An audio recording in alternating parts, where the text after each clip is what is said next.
जी, शबाना आप अनम्यूट कर लीजिए। अस्सलाम वालेकुम सर। वालेकुम सर अस्सलाम आपने कहा था कि वो जो टेस्ट बड्स के लाइफ स्पैन 1 से 3 वीक्स का होता है, तो आपने कहा राइट, था इसके राइट, बारे में बताइएगा। तो अगर आप राइट। कहेंगे तो मैं बताऊँगी। जी, जी मैं कह देता हूँ जी। जी, ज़रूर बताइएगा टेस्ट बड्स के लाइफ स्पैन के बारे में। जी, सर उसके कई फैक्टर्स हैं। उसमें एक तो नंबर 1 ये है कि रैपिड उसके अंदर जो है टर्नओवर इसलिए रहता है ताकि वो अपने फंक्शन और अपनी सेंसिटिविटी को बरकरार रख सकें। दूसरा ये कि वेयर एंड टेयर उनके अंदर जो टूट-फूट होती रहती है ना, तो टेस्ट बड्स को जो है दर्जाए हरारत और एक wide range of chemicals and textures का सामना होता है जो leading to cellular damage and death. तो इस वजह से उनको बदला जाता है। और नंबर 3 जैसे तमाम सेल्स जो इंसान की बॉडी में हैं, उनका महदूद लाइफ स्पैन होता है, इसी तरह इनका भी लिमिटेड होता है और they also undergo programmed cell death जिसको कहते हैं बिल्कुल। एपोप्टोसिस। और नंबर 4 ये है कि ये जो इनके अंदर टेस्ट बड्स के अंदर जो होते हैं स्टेम सेल्स होते हैं जो कि फ़र्क करते हैं नए सेल्स में और पुराने और डैमेज सेल्स को बदल देते हैं। नंबर 5 राइट, ये है कि ये हार्मोनल रेगुलेशन जैसे कि हार्मोन्स की तब्दीली जैसे कि प्यूबर्टी, मेनोपॉज़ और प्रेगनेंसी में जो कुछ होता है तो वो ये this can affect taste buds, turnover और अ अ, उम और नंबर 6 है कि एक्सपोज़र टू माहौलियाती फैक्टर्स भी होते हैं जिसमें एक्सपोज़र टू टॉक्सिन्स और स्मोकिंग और certain medications can damage taste buds and reduce their life span. और राइट, नंबर 7 ये है कि जेनेटिक प्रिडिस्पोजिशन ये है कि individual genetic differences can influence taste bud life span and function. और जो ये राइट, है कि ये क्यों बदले जाते हैं तो the constant turnover of taste buds allows our sense of taste and adapt to changing environments and ensures that our taste perception remains sharp। Right. ये इतना एहतमाम अल्लाह ताला ने एक क्या ही बात! चीज़ के लिए क्या इतनी बात! सी वाह! क्या बात! और इसके नतीजे में कि इस ये जो भी मैंने आपसे बात की है सेंस ऑफ टेस्ट, इसमें जो इतनी एस्थेटिक्स है वो इसके नतीजे में पैदा हो रही है जी। सारी की जी सारी सर, इतनी एस्थेटिक्स इसके डिशेज़ नतीजे में। और इतने खाने हैं दुनिया जहान के। कमाल है जी। जी, thank you very thank much you. जी, जज़ाकिल्लाह, जज़ाकिल्लाह। जी, अख्तर आप अनम्यूट कर लीजिए। जी, अस्सलाम वालेकुम। वालेकुम अस्सलाम व रहमतुल्लाह जी, खैरियत? अच्छा, इस हवाले से जो पोटेंशियल्स हैं, जो अल्लाह ने हमें रखे हुए हैं, इसको हम एक किस्म का यानी कि इल्म भी कह सकते हैं, जो अल्लाह ने हमें बुनियादी तौर पे दिया हुआ है। इसमें मैं यानी कि मैं काफ़ी अरसे से इसके ऊपर थोड़ा-सा खुद से सोचता रहा हूँ, तो जो चीज़ें मुझे थोड़ी समझ आई हैं, ये कहाँ कौन-सी कैटेगरीज़ में जा रही हैं, तो वो तो मदद से पता हमें शायद लग ही जाए। जैसे हम ज मैं यानी कि यानी कि मैं इस पे कर रहा था गौर कि जो हमारी मैथमेटिक्स है, इसमें जो उसकी बुनियाद ही इसके ऊपर है कि हम ऐसे मतलब अल्लाह की मखलूक हैं कि जो कि पैटर्न्स में फ़र्क कर सकते हैं। अगर हमें पैटर्न्स की समझ ही ना आए तो शायद रियाज़ी की बुनियाद ही ना हो सके। हुँ, इसी हुँ, तरह अगर हम फ़िज़िक्स को लें तो फ़िज़िक्स की जो हिस्सा है वो टोटली इंसान की जो हरकत और क़ुव्वत की हिस्सा है उसके ऊपर डिपेंड कर रही है। यानी कि उसकी बुनियाद ही इसके ऊपर है कि हरकत और क़ुव्वत के ऊपर। राइट, इसी त इसी तरह अगर हम जो इंसान की जो इंटरैक्शन की जो सलाहियत होती है, उसमें हमने जितने भी हमारी जो साइंसेज़ हैं, जैसे कि पॉलिटिक्स है, जैसे कि मतलब साइकोलॉजी है, उस पे बेस कर रही है। इसी तरह अगर हम लिटरेचर को लें, लिटरेचर को, आर्ट्स को, तो सारी इमेजिनेशन है, फ़िक्शंस हैं, जितनी भी फ़िक्शंस हैं, जो भी ड्रामे लिखे जा रहे हैं, जितनी भी मूवीज़ लिखी जा रही हैं, सभी हमारी इमेजिनेशंस के ऊपर है। और इवन जो उससे आगे जाके जो साइंस भी है, वो पूरी इमेजिनेशन पे ही किसी हद तक वो डिपेंड कर रही होती है। इसी तरह जो फ़िलॉसफ़ी है, फ़िलॉसफ़ी को देखें तो फ़िलॉसफ़ी तो पूरी की पूरी जो है वो इंसान की इस सलाहियत पर है कि उसको हकीकत जानने का शौक है। वो कैपेसिटी। चीज़ों की जी यानी कि चीज़ों की हकीकत को जानना चाहता है। इस पोटेंशियल की वजह से ही इतनी मतलब थ्योरीज़ मतलब वजूद में आई हैं, इसी वजह से इतने हमें नज़र आते हैं, अरस्तू, अफ़लातून, ये सब लोग नज़र आते हैं, क्योंकि इनमें ये सब चीज़ इनमें थी कि ये लोग इनमें उस पोटेंशियल की वजह से ये इतना कुछ कर सके। और मतलब ये बहुत ज़्यादा यानी कि अल्लाह ने जो ये हमें एक किस्म का एक इल्म ही दिया है बुनियादी तौर पे, जिसकी वजह से उसके ऊपर हम जो है इमारत तामीर करते जाते हैं।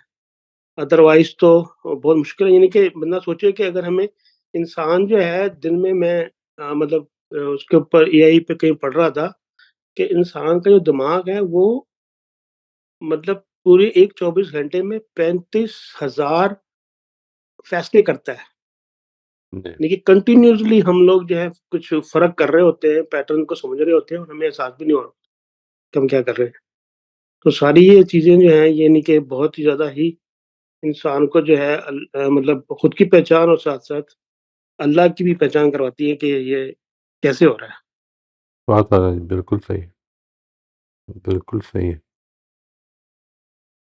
जी, मुझे अभी आपकी इस जी, बात से ये ख़्याल हुआ, बाकी सारी चीज़ें तो मुझे लगता है कि इसमें शामिल हो जाएँगी, इनकी डिटेल्स में जब हम आएँगे, तो they will be included in these, ये mathematics, symbolic expressions, pattern recognition, ये सारी चीज़ें जो हैं ये इनमें आ जाती हैं।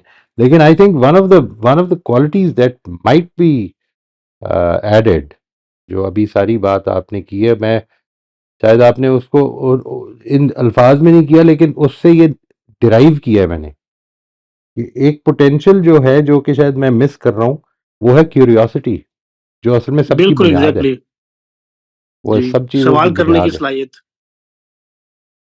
आई think that's a very important aspect जी। मैं इस पर ज़रूर गौर करूँगा और ये देखूँगा कि इसमें किसी चीज़ में ये आती है, क्योंकि apparently it should be a major category, it should be a major category. तो ये 7 यूनिकली ह्यूमन पोटेंशियल्स के बजाय हम इसको इस वक्त 8 यूनिकली ह्यूमन पोटेंशियल्स अज्यूम कर सकते हैं कि शायद ये हो जाएंगे नेक्स्ट टाइम तक, एंड वी विल जी, स्टार्ट फ्रॉम देयर। इंशाल्लाह जी, ठीक है जी, थैंक यू, जी। Thank you. मोहित साहब, ये जो क्यूरियोसिटी का आपने जिक्र किया, क्यूरियोसिटी कुछ हद तक तो बाकी जानदारों में भी होती है, लेकिन I think the way it is fundamentally different इंसानों में इज कि हम जब एक्सप्लोरेशन करते हैं तो नेचुरली टेंडेंसी होती है हमारे अंदर कि हम जो जो नई चीजें एक्सप्लोर करते जा रहे हैं उसको अपने एग्जिस्टिंग इल्म का हिस्सा बनाते चले जाएं और एक bigger unifying theory, unifying approach, unifying philosophy create करते चले जाएं। और ये शायद जानवरों में की क्यूरियोसिटी से ये डिफरेंट है कि जानवरों की क्यूरियोसिटी मोमेंटरी होती है। मोमेंट्री होती है और इंसान अपनी की ज़रूरत पूरी क्यूरियोसिटी करने के लिए होती है ना, दोनों एस्पेक्ट हैं। यानी वो जो इस वक्त उनकी इंस्टिंक्ट चाह रही है, हो सकता है कि वो मैं भूख लगी हुई है, भूख लगी है तो खाना किधर से मिलेगा, इस बटन को ही प्रेस कर लो, इसको ही कर लो, यानी वो ट्रायल एंड एरर की बेसिस पर वो करते जाएंगे। इंसान तो क्यूरियोसिटी में यानी थेरीज फॉर्म कर लेगा, उसकी ज़रूरत नहीं है, उसकी ज़रूरत पूरी हो रही है, खाना मेज़ से पड़ा है, लेकिन हो सकता है वो खाना छोड़ के थ्योरी फॉर्म कर रहा हो कि शायद ये इस तरह हो रहा है, शायद ये इस तरह हो रहा है, इसको ट्राई आउट करते हैं, हाउ डज इट हैपन। वो जो है, जिस तरह बाकी पोटेंशियल्स हैं, वो बेसिक पोटेंशियल जो कि दूसरों में भी हैं, मसलन सेल्फ अवेयरनेस। आप हमने पास जानदारों को देखा कि वो अपने मिरर इमेज को देखकर ये जान लेते हैं कि ये मेरा मिरर इमेज है। ठीक है जी। यानी अगर उनके निशान लगा हुआ है, कोई पाउडर लगा हुआ है, तो अपने मिरर में देख के उस पाउडर को साफ भी कर लेंगे। ठीक है, दिस इज द पोटेंशियल जो उनके अंदर, लेकिन वो बस वो रूडिमेंट्री है, रूडिमेंट प्राइमरी बेसिक ही है। इसी तरह से क्यूरियोसिटी भी बेसिक ही है। हमारी क्यूरियोसिटी तो असल में इस एक्सप्लेनेशन पर तक जाने की कोशिश करती है ना, कि इंसान इसको एक्सप्लेन करे, जिस तरह आपने कहा यूनिफाइड थ्योरी को we want to aspire to that, एक बनाने की कोशिश करें। वंडरफुल। दिस इज यही फायदा होता है जी इंशाल्लाह दूसरों से बात करने का। जी अंबर, आप अनम्यूट कर लीजिए। जी, अस्सलाम वालेकुम सर। वालेकुम अस्सलाम रहमतुल्लाह जी। जी सर, लास्ट टाइम मैं सेशन नहीं अटेंड कर सकी थी, तो मैंने कुछ फैक्ट्स जो थे वो नोट डाउन किए थे। तो जी, वो मैं जी। शेयर करना चाह रही थी। सर मैं बाय प्रोफ़ेशन डेंटिस्ट हूँ, तो मैंने अपने ही फ़ील्ड से रिलेटेड कुछ चीज़ें जो मुझे बहुत अमेज़िंग लगी हैं, वो मैंने उसको नोट डाउन किया। जैसे सर हमारा जो मुँह में सलाइवा बनता है, हुँ, तो हमें अल्लाह ताला ने मुँह के अंदर सलाइवरी ग्लैंड्स दिए हुए हैं, तो वो उससे सलाइवा प्रोड्यूस होता है और एक आदमी जो है, वो 1 दिन के अंदर जो सलाइवा प्रोड्यूस करता है, वो 0.75 मतलब लीटर से लेके 1.5 लीटर तक सलाइवा प्रोड्यूस करता है 1 दिन में। हुँ, और सलाइवा की जो कंपोज़िशन है, उसमें 99% वाटर होता है। राइट। और ये इसलिए इतना मतलब सलाइवा की प्रोडक्शन इसलिए इतनी ज़्यादा रखी गई है, क्योंकि हमारे मुँह में जो बैक्टीरिया है, वो गुड एंड बैड बैक्टीरिया दोनों पाए जाते हैं। और इस वक़्त तक की जो रिसर्च है, उसमें 6 बिलियन बैक्टीरिया हैं जो हमारे मुँह में पाए गए हैं कि जो अ, एक्टिव हो जाते हैं। और इनका गुड एंड बैड बैक्टीरिया होते हैं और इनका एक बैलेंस कायम होता है। और जैसे ही ये बैलेंस किसी भी वजह से डिस्टर्ब होता है, तो बैड बैक्टीरिया एक्टिव हो जाएँगे। और इनका जो सलाइवा का एक पीएच होता है, यानी जो टेम्परेचर होता है, वो 6.2 टू 7.3 तक होता है। यानी अगर 6.2 से नीचे चला जाएगा सलाइवा का पीएच, तो वो एसिडिक हो जाएगा। और जब एसिडिक होगा, तो वो फ़ौरन जो है वो आपके जितने भी हमारे जो दाँत हैं, वो उनको फ़ौरन इफ़ेक्ट करना शुरू कर देगा एसिड, और वो ख़त्म करना शुरू कर देगा दाँतों को। उसमें डिफरेंट डिज़ीज़ेज़ कॉज़ करना शुरू कर देगा, गम्स डैमेज हो जाएँगे, आपका जो उसमें है आपके अम, टेस्ट नहीं आपको आएगा, आपकी टंग जो है वो बर्निंग सेंसेशन डेवलप करना शुरू कर देगी, और बहुत सारी ऐसी चीज़ें हैं जो डिक्रीज़ ऑफ सलाइवा या सलाइवरी पीएच से डेवलप हो जाती हैं। तो इसका एक लेवल है जो मेंटेन रहता है, और स्पेशली जब हम सोते हैं, तो सलाइवरी प्रोडक्शन स्लो हो जाती है। और वो इसलिए स्लो होती है क्योंकि हमें हमारा डाइजेस्टिव सिस्टम रेस्ट पे चला जाता है। हम कुछ खा नहीं रहे होते। क्योंकि हमें जब डाइजेशन के लिए सलाइवी प्रोडक्शन की ज़रूरत होती है, और हुँ, उसमें भी अल्लाह ताला ने ये इंतज़ाम रखा हुआ है कि बिलो 6.3 नहीं जाता, यानी एसिडिक नहीं अल्लाह ताला होने देते।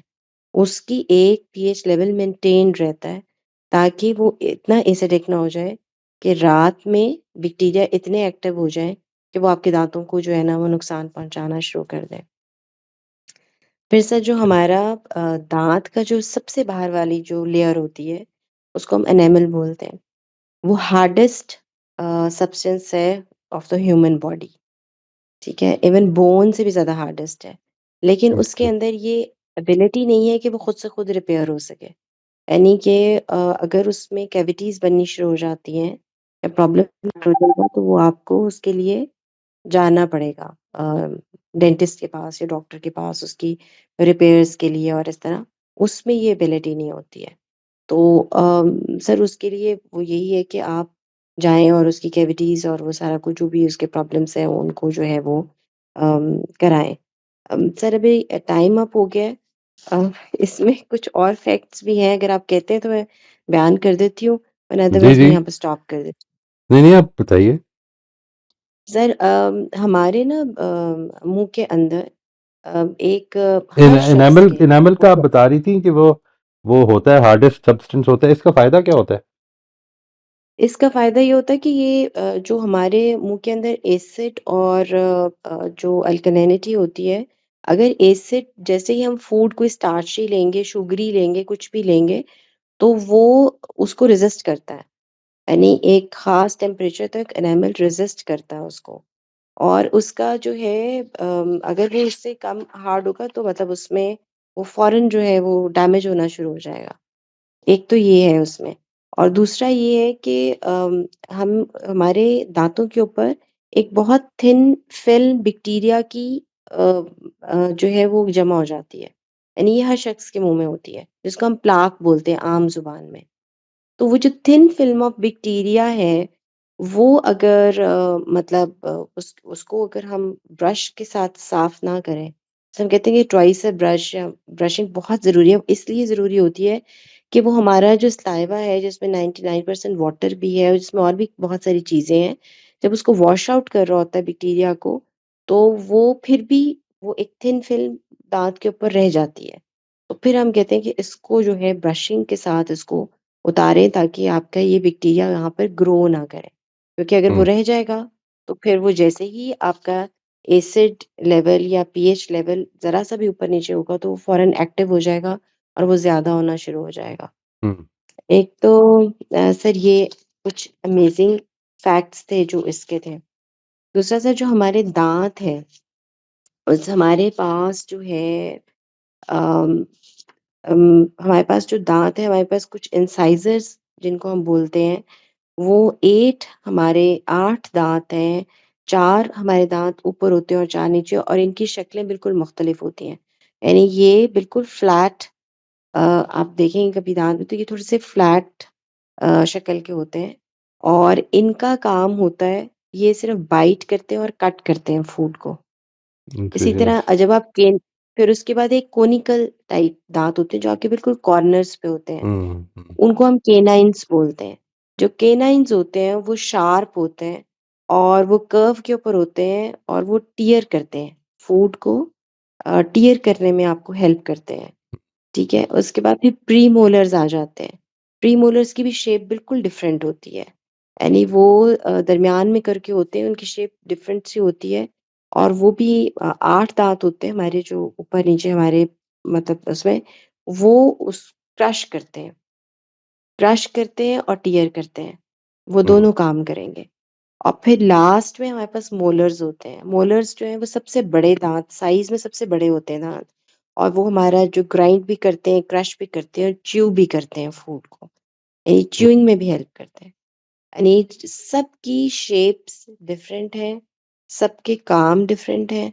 हर दाँत का अपना-अपना एक रोल है और एस्थेटिक में भी जब हम काम करते हैं, तो हम जब देखते हैं कि एक दाँत भी जब मिसिंग होता है, तो हमें वो रिप्लेसमेंट जब उसकी करनी होती है, तो हमें ये ख़ासा उस पे काम करना पड़ता है कि हम उसके साथ का मिलता-जुलता जो है ना वो हम प्रोड्यूस कर सकें शेप में और फंक्शन में और इस तरह हम मैक्सिमम कोशिश करते हैं लेकिन हम बिल्कुल नेचुरल उसके ऊपर नहीं हम जा सकते। हुँ। यानी कि बिल्कुल हम कहें कि 100% नेचुरल चीज़ हमने प्रोड्यूस कर दी है, ऐसा नहीं होता। नियर टू उसके हम कह सकते हैं कि हम वहाँ तक हम जाते हैं। क्या बात है! ब्यूटीफुल। ठीक जी एंड और जो कहा जी कि ये सारी बात है वो उस वक़्त तो ख़ैर दाँत नहीं होते हैं, लेकिन तुम्हारी माँओं के पेटों में तुम्हारी उसने सूरतगरी की और क्या सूरतगरी की, क्या खूबसूरत सूरतगरी की। वो पोटेंशियल्स भी रखे तुम्हारे अंदर कि तुम कैसे पैदा होगे, कैसे निकलोगे। Thank you very much sir जी। ये पोटेंशियल की ही सर ये मुझे पोटेंशियल की ही बात लगती है। सर देखिए जैसे मैंने इसके ऊपर ये था कि मैं इसको ब्रीफ कर दूँ और इसको बिल्कुल ही मतलब सिर्फ़ सलाइवा के ऊपर ना सर जी, अगर बुक्स देखना शुरू करें और उसके ऊपर जो लोगों ने मतलब उस इस पे काम किया हुआ है, तो मतलब इसके ऊपर थाउज़ेंड्स आपको बुक्स मिल जाएँगी, थाउज़ेंड्स बिल्कुल, आर्टिकल्स मिल जाएँगे और थाउज़ेंड्स फैक्ट्स मिल जाएँगे। यानी एक आप सिर्फ़ अपने स्लाइवी प्रोडक्शन को के ऊपर ही काम करना शुरू कर दें या वो क्यों है, वो कैसे आपको हेल्प आउट कर रहा है, वो नहीं होगा तो आप मतलब अगर नहीं है राइट, तो आपकी डाइजेशन नहीं हो सकेगी, आप स्वॉलो नहीं कर सकेंगे, आप फूड राइट। टेस्ट नहीं कर सकेंगे, कुछ भी नहीं कर सकेंगे। तो अब वो उसके ऊपर ये लोगों ने बहुत एनामल काम का किया है। को बात क्लियर नहीं हुआ जी, एनामल की होने की वजह नहीं क्लियर हुई। आपने ये बताया कि वो ये चीज़ें उसको डैमेज कर देती हैं, लेकिन ये बात कि ये है क्यों? ये प्रोटेक्शन की कोई लेयर है? सर ये बहुत ज़्यादा प्रोटेक्टेड लेयर है, जो सबसे बाहर वाली लेयर है, वो हमारी सबसे ज़्यादा हमें प्रोटेक्ट करती है हुँ, और इसमें सेंसिटिविटी नहीं होती है। यानी राइट, इसमें राइट। हमारी जो सेंसिटिव पार्ट है दाँत का, हुँ, वो जिसके साथ हमें ठंडा-गरम वाली एक जो फीलिंग एकदम स्टार्ट हो जाएगी बहुत जी, ज़्यादा जिसको हम टॉलरेट नहीं कर पाते, वो दाँत का सबसे अंदरूनी हिस्सा होता है। वो 3rd लेयर होती है दाँत की, जिसमें नर्व और ब्लड सप्लाई अल्लाह ताला ने रखी हुई है। यानी पहली 2 लेयर्स जो हैं, वो प्रोटेक्शन कर रही हैं 3rd लेयर को। जब वो पहली 2 लेयर्स जो हैं वो किसी वजह से स्पेशली पहली लेयर हम्म एनामल जब डैमेज हो जाए किसी भी वजह से, फिर दांत जो है वो सेंसिटिविटी को स्टार्ट हो जाएगी उसमें उसका लिबास और उतरना आपको शुरू वो हो जाता है। बिल्कुल ठीक है। बिल्कुल उसका वो उतरना शुरू हो जाता है। बिल्कुल सही। क्या बात है जी, क्या बात है। आप सिर्फ एक एक इंसान के मुंह के की बात कर रही हैं अभी, उसके मुंह के अंदर की, एंड दैट्स इट। अभी इसके अंदर अगर हम चाहें तो घंटों लेक्चर दे सकते हैं। ठीक है, हमारे जी पास सर, एक घंटों। सर देखिए, हम 4 इयर्स का हमारा है जो कि अब 5 इयर्स कर दिया है। सर 5 साल में हम सिर्फ दांत के ऊपर हम दांतों को सिर्फ पढ़ते हैं। यानी दांतों से रिलेटेड प्रॉब्लम्स या दांतों के ऊपर हम रिसर्च जो भी हुई है उससे रिलेटेड जो भी कुछ है उसको हम पढ़ते हैं और इसके अलावा हम कुछ नहीं। लेकिन उसमें भी इतना कुछ है डेप्थ में कि अभी तक मतलब जस्ट रिसर्चेस हो रही हैं और अब निकल रही हैं और रोजाना एक नया आर्टिकल आ जाता है और उसके ऊपर बताते हैं कि आज ये डिस्कवर हो गया, वो हो गया। नहीं, इसके अलावा अब हम आप उसमें भी पाकिस्तान स्टडीज और इस्लामियात तो पढ़ते हैं ना? जी सर। जी जी, जी सर, वो भी पढ़ते हैं। वो पढ़ना जरूरी है जी, क्योंकि जी डॉक्टर बनने के लिए वो जानना जरूरी है कि पाकिस्तान को पाकिस्तानी क्या कहते हैं, कैसे क्या हिस्ट्री है उसकी। जी राफिया, आप अनम्यूट कर लीजिए प्लीज। अस्सलाम वालेकुम मोहित साहब। वालेकुम मोहित साहब, अस्सलाम। वो लास्ट वीक जो क्रिएशन ऑफ लाइफ थी उसमें मैंने कुछ और चीज देखी थी which I really want to share. मैंने जो वीडियो देखी कि as the baby grows in the womb, if the mother is happy and laughing, the baby starts sucking his thumb, अच्छा, which is quite amazing. And so it's a sort of sign of happiness. And then I'm a twin, so एक जो video थी twins की कि the twins fight with each other in the womb, and the one baby kicks the other, and the picture shows the other twin putting his hand on his face, trying to save his face, and yet we never feel it. And it हमें तो कुछ उसकी feeling नहीं होती, just we feel something is in the womb. And then when the baby is born, it cries, but when it is taken to the mother, he is so used to the smell of the mother that he immediately stops crying. So मुझे तो ये बहुत fascinating लगी, the fight between the twins, and yet they all grow so nicely. And coming down to what Amber said, and I'm sure she would be able to answer it, that anytime, like I had surgery recently on my leg, and that the doctor told me in America that for the rest of my life, if I have any dental treatment, even cleaning, I must take a heavy dose of antibiotic before my appointment. So I asked why. So they said that any slight infection from the mouth can go straight into the brain and to the rest of the body, causing serious problems even in the leg. So this again was very fascinating. But I thought about the baby I just thought how much my beautiful जी। sister must have kicked, how much my sister must have kicked me, or I may have kicked her. And yet we loved each other so much. Probably it is that kicking which instills that love as well. I think it's this beautiful journey. क्या बात है जी, जबरदस्त जबरदस्त। And this part के when the mother is happy, the baby starts sucking on his thumb.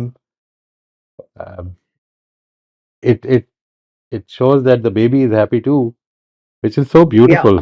Which is so beautiful. Thank you very much for sharing ji. And then what does the baby feed on? On the fluid, amniotic fluid, all those months. So if anybody is interested and gets a chance to see this 9 months, they'll be stunned at the development of the fetus, the embryo, and the baby. I was stunned. Thank बिल्कुल। you. इसको I wanted इसको to. आप चाहें तो मेरे साथ link share कर दीजिएगा, मैं इसकी रिकॉर्डिंग जब जाएगी तो उसमें डाल दूंगा जी। मे बी जी, पीपल बिल्कुल। somebody might want to see. बहुत शुक्रिया, Yeah, बहुत शुक्रिया। it has a tail. It looks like an animal. Tail falls off the hands. Yeah, anybody is interested would. जी, We all have children, so I think we would be interested. Thank you. I think more than that, जब भी ये देखें आप तो सबसे पहली चीज जो ज़हन में लाएं वो ये कि ये मैं इधर ये था, ये इधर से इधर पहुंचा हूं। ये आमतौर पर हम कम लाते हैं, हम सिर्फ देख रहे होते हैं कि दूसरे की डेवलपमेंट ऐसे हो रही है, नहीं ये मेरी डेवलपमेंट हुई है। किस तरह से मैं एक स्पर्म और एग के मिलाप से इधर तक पहुंच गया हूं आज। Exactly. ये चीज That is, इसको वाकई अपने ज़हन पे जरा लेकर आएं और फिर देखें कि क्या असर पड़ता है उसका। जी and how thank they you were very able to make this video of every step from the first Right. sperm and the egg meeting. right And another interesting thing is that when the sperm and the egg meet, a shell develops round so that no more sperms can go in. Only one is needed. So I think, I don't know how they made it, but it is absolutely mind-boggling. true जी हमारे पास एक hand raise है, फरिया आप unmute कर लीजिए। अगर last session के बारे में भी है तो आप जरूर बात कर लीजिए, मैं तो एक मशवरा दे रहा हूँ। Thank you. अस्सलाम वालेकुम सर। वालेकुम सर अस्सलाम। मुझे सिर्फ ये कहना था कि अभी वो टेस्ट बड्स के बारे में बात हो रही थी ना सर, जब कोविड हुआ था और टेस्ट बड्स और सेंस ऑफ स्मेल चला गया था, उस वक्त एहसास हुआ था कि ये कितनी बड़ी नेमत है। ट्रू ट्रू बिल्कुल बस वो कदरे कदरे कीमत बाद ज़वाल वाली बात बात बस। वाकई जी वाकई। और इसकी अब देखें फिर वो कदर कम होती जाती है, because every moment you are doing this till we feel that ये तो है ही, वो चीज उसकी यानी कदर फिर हम कम फॉर होनी शुरू हो ग्रांटेड, जी सर, राइट, फॉर फिर से उस ग्रांटेड तरफ लेते बढ़ना हैं शुरू हो फिर। जाते हैं। तो इसके लिए बहुत कॉन्शियसनेस, ये जो सेल्फ अवेयरनेस और कॉन्शियसनेस है, ये असल में ये इसलिए मैं कह रहा हूँ कि ये दो सारी जो चीजें हैं ये आप इन पे मेहनत करके इनको बेहतर कर सकते हैं। यानी इनको, वरना ये जाहिर है कि डिमेंशिया का शिकार होनी शुरू हो जाती हैं। हम्म। अच्छा सर, मुझे आज के सेशन के बारे में पूछना था कि ये जो सैक्रिफाइस का जो जज्बा है, जी ये किधर फॉल करता है, ये जो आपने बताई है? अ, ये कॉम्बिनेशन बनेगा, इसको हम एक बार सारे को देख लेना जी। यानी ये इस तरह की हम्म, चीजें जो एक्शंस होते हैं, मिसाल के तौर पर ये जो जो आपने जिक्र किया, ये कॉन्शियस आपकी विल पावर और जो अंडरस्टैंडिंग इमेजिनेशन, इस तरह की चीज़ों के कॉम्बिनेशंस के साथ मामला हो रहा होता है कई जगहों पे। यानी ये बात कि मैं ये करूँगा, ये ठीक है करना, इसके ये नुकसान है लेकिन मुझे फिर भी करना चाहिए। यानी वो जो मैंने आपसे अर्ज किया कि विल पावर बेसिकली मतलूब को महबूब पर तरजीह देना है, ठीक है ना जी। यानी व्हाट आई शुड डू और what I need to do over what I want to do, ठीक है जी, या what I want to achieve. ये जो एस्पेक्ट्स हैं ये थोड़ा सा एक कॉम्बिनेशन के साथ मिलकर तो आगे बढ़ते हैं फिर, क्योंकि ये पोटेंशियल्स अलग अलग स्टडी करने का मकसद ये कि हम इनको फोकस में ले आए, वरना तो ये होलिस्टिक व्यू ही रखना है अपना अपना यानी इंसान मुकम्मल है इन सब चीज़ों के साथ। और ये देखिए अल्लाह ताला ने बाज़ जगहों पर इनमें से किसी न किसी पोटेंशियल में कोई कमी करके आपको बताया भी हुआ है, दुनिया में दिखाया भी हुआ है कि ये भी हो सकता है, ये होता भी रहता है, जी सर। ठीक है ना जी। जी, यानी वो तो एक तो वो है ना जो ये मैंने इसमें आपने देखना है कि I have not included obviously the 5 senses, because उसमें तो हम अक्सर चीज़ों में कॉमन है ना बाकी जानदारों के साथ, इसलिए मैंने उसको जी सर। यूनिक में नहीं लिया। वरना अदरवाइज जाहिर है कि वो तो असल में बेसिक हमारा जो ताल्लुक पैदा हो रहा है एनवायरनमेंट से, जिसके बाद ये सारे पोटेंशियल नमूदार होने शुरू होते हैं। यानी देखिए वो जो हियरिंग और साइट है उसके नतीजे में असल में लैंग्वेज लर्निंग हो रही है। लैंग्वेज लर्निंग का पोटेंशियल अपनी जगह पर मेरे अंदर मौजूद है, लेकिन वो हियरिंग और साइट और इस तरह की चीजें हैं जो लैंग्वेज सिखाती हैं। फर्क क्या पड़ता है कि वो मेरा डॉगी और मेरी कैट भी उसी एनवायरनमेंट में, मेरा घोड़ा मेरा गधा उसी एनवायरनमेंट में हियरिंग और साइट के साथ होते हैं, लेकिन उनमें ये पोटेंशियल ही नहीं है। जी अख्तर आप अनम्यूट कर लीजिए। जी, मैं ऐसे थोड़ा-सा ऐड कर रहा था कि एक सवाल भी था मेरा। ये जो हमारी इंटरैक्शन की जो सलाहियत है, इसको सलाहियत ही कहेंगे या मतलब इसको कुछ और भी कह सकते हैं? जो इंटरेक्शन आप मुझ इंटरेक्शन की सलाहियत, जी, मतलब ये इसको इंटरेक्शन जो हम इसकी करते हैं, ये जी। ये एडवांस्ड उसमें आएगी जी, एडवांस्ड कॉग्निटिव एबिलिटीज में ये आती है यानी ये जो हमारी कॉग्निटिव एबिलिटीज हैं वो सिर्फ वो नहीं है जो कि मिसाल के तौर पर इमोशनल इंटेलिजेंस इनसे डेवलप होती है, ठीक है जी। और इमोशनल इंटेलिजेंस तो है ही ज़्यादातर इंटरेक्टिव हमारी उससे डेवलप हुई है ना ज़िंदगी से। तो इसी तरह की जो हमारी मतलब फर्ज करें जो मतलब हमारी इमोशंस हैं जैसे कि नफ़रत है, मोहब्बत है, ये गुस्सा है, नफ़रत इस तरह की जो चीज़ें ये कहाँ जा पे जाके फ़ॉल करेंगे? ये And इंटरेक्शन किस में आएँगी या ये कॉग्निटिव ये नहीं, की? ये असल में हमारी वो चीज़ें हैं जो हमारे अंदर हैं, जैसे हमारी साइट है, जैसे हमारी जी, जैसे फियर है, जैसे जैसे यानी ये वो चीज़ें जो इंस्टिंक्टिवली इंसान को अपनी बका के लिए ज़रूरी हैं। मिसाल के तौर पर ये जो जी, फियर की जो इमोशन है, ये हिरन में भी है, जी, कि जिसकी वजह से वो भागता है जब शेर की आवाज़ या शेर की क्लोजनेस उसको महसूस होती है तो भागता है। अब देखिए फ़र्क क्या है, इंसान के अंदर मेमोरी है, वो हम इसमें लेकर आएंगे, एडवांस्ड कॉग्निटिव एबिलिटीज़ में मेमोरी भी एक चीज़ है, ठीक है जी। वो मेमोरी जो है वो उसको उस चीज़ के बारे में अब उसके उसके फियर को परपेचुएट करना शुरू कर देती है। यानी एंग्जाइटी हो गई, एंग्जाइटी सबको होती है, और anxiety is a very positive emotion, ये याद रखिएगा। यानी इमोशन कोई भी नेगेटिव नहीं है, इमोशन सारी ही पॉजिटिव है और किसी वजह से हैं। अलबत्ता उनकी परपेचुएट होने के नतीजे में प्रॉब्लम्स पैदा हो जाती हैं।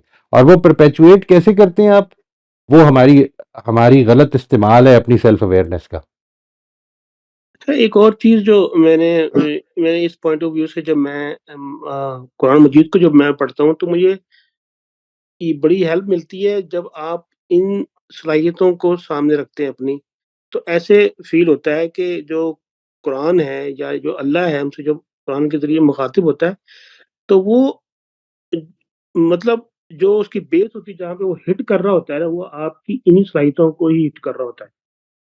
ये मैंने फ़ील किया है, मैं सिर्फ़ शेयर कर रहा हूँ कि ये ऐसा ही है, औरों को भी होता है या नहीं?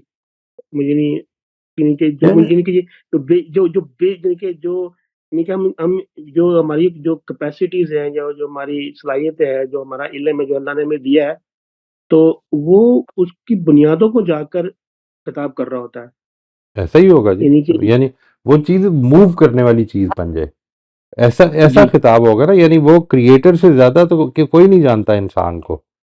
तो इस जी, वजह से बिल्कुल, बिल्कुल, इंसान किस चीज़ से मूव करेगा, वो उधर से ही उसको हिट करेगा, कि what exactly, will move the human, ठीक है ना जी। वो उसके उसके जज्बात को हिट करेगा। जज्बात जज्बात मेरे अंदर ये वो देखिए कि जितने भी why do I call them potentials, ये बड़ा हुँ, ज़रूरी है इसको समझना। यानी मिसाल के तौर पर आपके अंदर और मेरे अंदर सेल्फ अवेयरनेस पूरी है, ठीक है, लेकिन आप उसको डेवलप कर लेते हैं मेहनत करके, मैं नहीं करता। आपके हुँ, अंदर और मेरे अंदर विल पावर की पोटेंशियल पूरा है, लेकिन आप जी। उसको डेवलप कर लेते हैं, मैं नहीं करता। अच्छा इसमें तो एक और एस्पेक्ट भी है जो मैंने नोट किया, वो ये है कि जब एक कोई भी किताब पढ़ते हैं या कोई भी इल्म हो या कोई भी अ, मतलब कोई रिलीजियस बुक हो, कोई ऐसी चीज़ जो दावत हो, जिसको हम क्लेम कर रहे हो कि ये अल्लाह की दावत है या ये अल्लाह की किताब है। तो एक क्राइटेरिया ये भी होना चाहिए इंसान को उसको एक्सेप्ट करने के कि वो ये देखे कि ये कहाँ पर जाकर मुझे इन्वोक कर रहा है, हम्म, ये कहाँ पे जाके मुझे हिट कर रहा है। अगर वो उस चीज़ को जो कि उसकी जड़ को या उसकी रूट को जाकर कर उसको खिताब कर रहा है, तो वो इसका मतलब ये है कि ये जो सोर्स है, ये वाक़ई वहीं से आया है जिस जिसने मुझे क्रिएट किया है। यानी कि एक टेस्ट के तौर पे इंसान या अगर इंसान उस चीज़ को टेस्ट इस तरह भी कर सकता है उस चीज़ को कि ये चीज़ अगर वाक़ई ये चीज़ जिसको हम ये क्लेम कर यानी रहे हैं या कोई मेरी मेरी थेरेटिकल ग्राउंड्स होनी चाहिए इसकी। यानी ये जो चीज़ इम्पोर्टेंट होगी वो ये कि जो क्राइटेरियन वो किताब अगर कोई हमें दे रही है, वो क्राइटेरियन जी, ऑब्वियसली सबसे इम्पोर्टेंट रहेगा।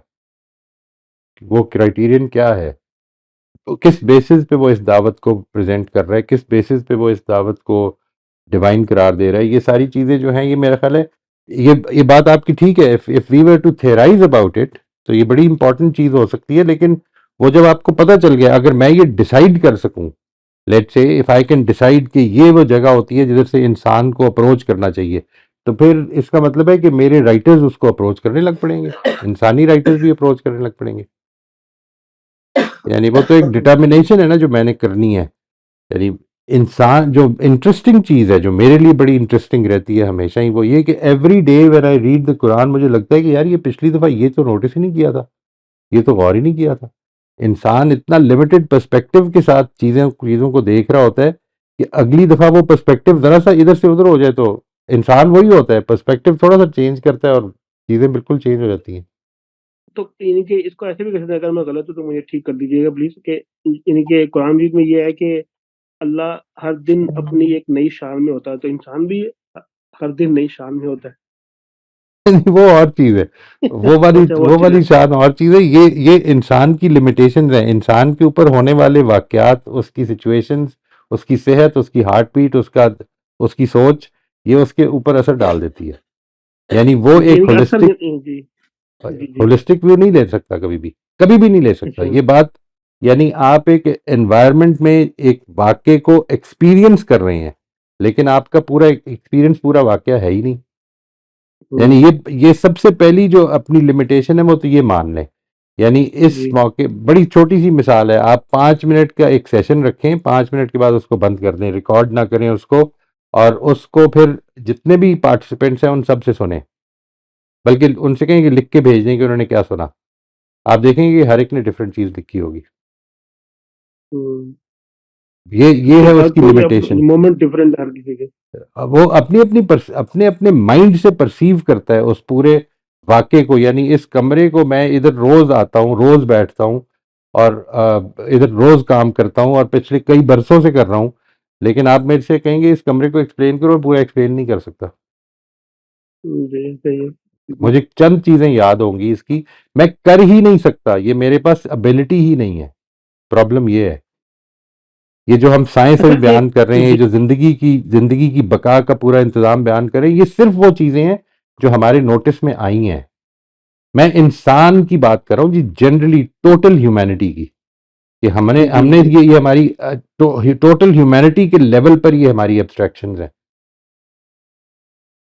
जी, बहुत इंटरेस्टिंग जी, माशाल्लाह। खलील, आप अनम्यूट कर लीजिए। अस्सलाम वालेकुम सर। वालेकुम अस्सलाम रहमतुल्लाह जी। अच्छा सर, एक जो इंसान के अंदर कल का कॉन्सेप्ट है, टुमारो का जिस लेवल का है, हम्म इसको बताइएगा कि आप कहाँ कैटेगराइज करेंगे इस लिस्ट में। और एक छोटा सा कमेंट आपसे चाहूंगा कि अभी कल लिंक्डइन पे किसी ने मेरे कनेक्शन ने शेयर किया हुआ था कि एआई में अब वो ये कर रहे हैं और जल्दी हो जाएगा ये कि जी कॉन्शियसनेस भी वो क्रिएट कर रहे हैं अपने मॉडल्स में, एआई में। तो इसको थोड़ा बहुत बताइए। वो ज़ाहिर है उस तरह तो नहीं होगी, वो भी है आइडिया, लेकिन कभी कोई बात हो तो किस तरह हम इसको काउंटर कर सकते हैं, ये थोड़ा बताइएगा सर। आप यानी एक तो ये समझ लीजिए कि जो आपका पहला सवाल है अबाउट कल का कॉन्सेप्ट, ये हमारी सेल्फ कॉन्शियसनेस का हिस्सा है जी। यानी अच्छा जी। हमारी सेल्फ कॉन्शियसनेस हमें बताती, मिसाल के तौर पर जब मैं इसको आगे हम इसकी तफसील में जाएंगे, कि I have a memory of my past, I have an imagination of my future, उसकी बेसिस पर मैं अपना सेल्फ कॉन्सेप्ट बनाता हूँ। ठीक है, मेरी एक जॉब है, मेरी एक आइडेंटिटी है, जिसकी बेसिस पर मैं आपसे इंटरेक्ट करते हुए उसको मैं अपने सामने रखता हूँ। ये सारी चीज़ें, मैं अपने प्रेजेंट को भी जानता हूँ, मैं अपने फ्यूचर के बारे में भी एक इमेजिनेशन या एक एक्सपेक्टेशन रखता हूँ, और मैं अपने माजी की भी मेमोरी रखता हूँ। ये सब चीज़ें मिलकर मेरी सेल्फ कॉन्शियसनेस क्रिएट कर रही होती हैं। बिल्कुल सही। दूसरी चीज़ जो है वो एक तो ये कि इस चीज़ को ना अपना कभी भी इशू ना बनने दें, कभी भी, कि कोई भी आप में से, मेरे में से, कि हमने किसी चीज़ को काउंटर करना है, नहीं, नेवर थिंक लाइक दैट। हमेशा क्यूरियोसिटी रखें, लेट्स वेट, लेट्स सी क्या होता है। सही कॉन्शियसनेस सही। क्रिएट करेंगे, मतलब मेरी कॉन्शियसनेस जो है वो सिर्फ ये डेटा नहीं है कि मेरा पास्ट भी है, मेरा फ्यूचर भी है, मेरा प्रेजेंट भी है। ठीक है जी, ये मेरी उसकी परसेप्शन है। वो परसेप्शन आप प्रोग्राम अगर कर सकते होते तो वो हमने इंसान पैदा कर लिए होते। यानी वो परसेप्शन तो आप कंट्रोल ही नहीं कर सकते। सारी जिंदगी ये कोशिश करते रहते हैं वालिदैन कि हम किसी तरह से अपने बच्चों के बिहेवियर्स कंट्रोल कर लें, हम वैसा बना सही दें जैसा हम चाहते हैं। क्यों नहीं बना सकते? बिल्कुल इसलिए उनकी बिल्कुल सही परसेप्शन नहीं कंट्रोल होती। अब परसेप्शंस जबरदस्त परसेप्शंस क्या चीज है? यानी मैंने एक वाकया देखा, 10 लोग, मैंने भी बताया आपको, एक बड़ी इंटरेस्टिंग सी मूवी दिखा दें, एक 3-4 मिनट का क्लिप दिखा दें और उनसे कहें कि जो कुछ देखा है उसको बयान कर दें। ये मैं अभी आपको बताता हूँ, ये हम कुरान मजीद पढ़ते हैं, ये संडे की क्लास, जो वेंसडे की क्लास होती है, एक एक आयत को लेते हैं और उसमें ये कहते हैं कि इसमें बेसिक बात क्या बयान हुई है, फिर ये कहते हैं कि इसमें एड्रेसी को मैसेज क्या दिया गया। तो अगर 10 लोग होते हैं तो 10 की 10 की स्टेटमेंट्स बिल्कुल डिफरेंट होती हैं, एक एक आयत को लेते हैं। बिल्कुल ये परसेप्शंस हैं, ठीक है सही जी। है इसको हम इन्फ्लुएंस तो कर सकते हैं, इन्फ्लुएंस तो कर सकते हैं। ये जो कॉन्वर्सेशंस होती है ना हमारी, ये उसको इन्फ्लुएंस करती हैं, कंट्रोल नहीं कर सकते। वो जब लोग कहते बिल्कुल हैं कि सही एक माहौल में पले हुए बच्चे डिफरेंट क्यों होते हैं, इसलिए क्योंकि वो एक माहौल उनके लिए नहीं होता। हर आदमी का माहौल वो है जो वो परसीव कर रहा है और हर आदमी अपने ज़हन से परसीव करेगा। तो आगे क्या होगा, यानी क्या वो कॉन्शियसनेस वाकई क्रिएट, अभी तो एक ख्याल है ना कि ये कर लेंगे, जब कर लेंगे तो देखेंगे। सही बड़ी अच्छी चीज़ है, बिल्कुल कॉन्शियसनेस भी क्रिएट कर दें, देखते हैं फिर क्या होता है। But we don't need to counter anything, we don't बिल्कुल नीड टू बिल्कुल सही वी डोंट नीड टू यानी ये इंसान प्रोग्रामिंग नहीं है, human beings are not programmed. सही ये है जो असल इशू है। बिल्कुल ठीक है आप बहुत मुझे शुक्रिया सर एक बेहतरीन माहौल में, हजरत नूह के माहौल में पैदा कर देते हैं और मैं बिल्कुल ही अजाब याफ्ता बन जाता हूँ। आप मुझे फिरौन के घर में उसकी बीवी बना देते हैं और मैं अल्लाह ताला के यानी हाईली रिकमेंडेड लोगों में से बन जाता हूँ। ये क्या बिल्कुल हो रहा है? बिल्कुल सही है यानी एनवायरनमेंट का इम्पैक्ट भी फिर एक हद तक ही होता है इंसान के नहीं, ऊपर मैं तो लोगों से ये कहता हूँ, ये बताने की कोशिश करता हूँ। देखिए, मेरी जो राय है कि पेरेंटिंग में हमें रोल मॉडल होना चाहिए, अच्छी एनवायरनमेंट देनी चाहिए, बेहतरीन रिलेशनशिप देनी चाहिए।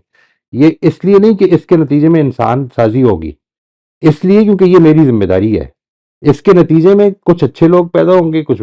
आज का सिस्टम जो इस वक्त हमने बनाया हुआ है, ये कैरेक्टर डेवलपमेंट को टोटली इग्नोर करता है, बिल्कुल इग्नोर, यानी on a philosophical level ignore करता है। वो ये कहता है कि ये हमारा काम ही नहीं है, ठीक है।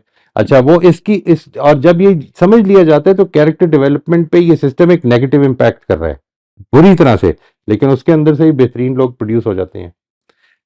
प्रोडक्शन तो सही असल में अल्लाह ताला का निज़ाम ये है कि आप अगर कोई भी फसल नहीं लगाएंगे ना, कुछ भी नहीं लगाया आपने अपनी ज़मीन पर, एकड़ों ज़मीन खाली छोड़ दी, तो उसमें झाड़ झंकार पैदा होगा, ज़िंदगी फिर भी पैदा हो जाएगी, काम की चीज़ें कम होंगी फिर उस सूरत में। ये आपने अपनी जिम्मेदारी अदा करनी है, आपने ये सोच के करना है काम। एनवायरनमेंट का इम्पैक्ट होता है जितना कि इंडिविजुअल लेता है। लेकिन सर वो इंडिविजुअल कैसे तैयार होता है उस इम्पैक्ट को लेने के लिए यानी कैसे ये मतलब मैं अगर ये पूछूं कि यानी तौफीक फॉर मिलती है जी। एग्जांपल एक एनवायरनमेंट 2-3 बच्चे हैं और एक बच्चा उनमें से बड़ा अच्छा बड़ा नेक बन जाता है सेम एनवायरनमेंट है दूसरा नहीं बनता तो इसमें आप क्या समझते हैं यानी एक बेसिक रीजन क्या है आपका एनालिसिस नहीं, इसके बेसिक रीजन उनकी परसेप्शन है। अभी आप कह रहे हैं कि वो एक आदमी पॉजिटिव परसेप्शन क्यों रखता है और एक आदमी नेगेटिव क्यों रखता है। इसके अंदर बहुत सारी चीजें शामिल है, इस वक्त की सिचुएशन शामिल है, वो उस वक्त, इस वक्त उसके एक्सपीरियंसेस। कोई असल में इंसान अपने आप को जिंदगी से काट कर इस वाक्य में नहीं शामिल होता, इंसान अपनी पूरी जिंदगी के साथ इस वाक्य में शामिल हो रहा होता है। उसकी परसेप्शन पूरे वाकयात की पीछे से जो कुछ है उसको उसने बना दिया है। अब जो कुछ वो बन चुका हुआ है, इसमें तब्दीलियां भी वाकई हो रही हैं और कल वो किधर पहुंचेगा आप उसको सोच भी नहीं सकते। You have no idea at all. हम इंसान बिल्कुल को प्रेजेंट में बैठ के उसके बारे में जजमेंट दे रहे होते हैं कि ये अच्छा है और ये बुरा है, अपने बिल्कुल क्राइटेरियन सही पर, ठीक है जी। हो सकता है कि वो जो अच्छा है वो सिर्फ आपको दिखने के लिए अच्छा हो सकता है जो बुरा है वो एक बिल्कुल ऑनेस्ट आदमी हो, जिसने अंदर बाहर उसका इंटेग्रिटी वाला हो जो सामने आ रहा है। यानी ये सब चीजें जो है, अच्छा वो उसको तौफीक ज्यादा मिल जाएगी हो सकता है, अगर ऐसा है तो। बिल्कुल वी हैव नो आइडिया। इसलिए ये बड़ी इंपॉर्टेंट चीज है कि आप अपने आप को जजमेंट से रोक के रखें। आई एम नो बिल्कुल जज। मेरे किसी को शहीद कहने से वो शहीद नहीं करार पा जाएगा, या मेरे किसी को काफिर करार देने से काफिर नहीं करार पा जाएगा। या बिल्कुल। मेरे किसी के बारे में रज़ी अल्लाह अन्हुम लिखने से कुछ फ़र्क नहीं पड़ेगा। यानी ये बात ज़हन में रखें, अल्लाह ताला ने अपना फ़ैसला मेरी रिकमेंडेशंस पे नहीं करना। बिल्कुल सही। बहुत शुक्रिया सर, जज़ाकल्लाह। या most welcome. Thank you very much जी, जज़ाकल्लाह। आप बहुत जिन बहुत लोगों का शुक्रिया। अभी नहीं हो सका, वो ज़रूर अगली दफ़ा कर लें जी इंशाल्लाह।